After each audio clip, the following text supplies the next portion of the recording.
ഒരു പണിക്കും പോവാതെ എന്റെ പെങ്ങടെ ചെലവിൽ പുട്ടടിക്കാൻ ബാലേന്ദ്രൻ തമ്പി ഇനി വേണ്ട. മാമ വേണ്ട മാമ, ഒന്നും നോക്കണ്ട, വെക്കട വെടി. സോറി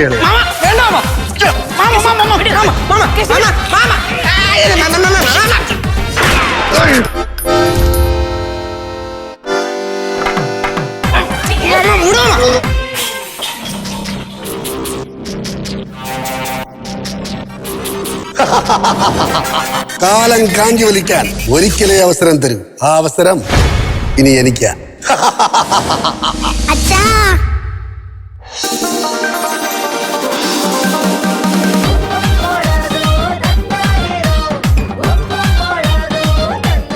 ഉപ്പും മുളകും ഇന്ന് ആരംഭിക്കുന്നു. തിങ്കൾ മുതൽ ശനി വരെ രാത്രി 7 മണിക്ക് ഫ്ലവേഴ്സിൽ.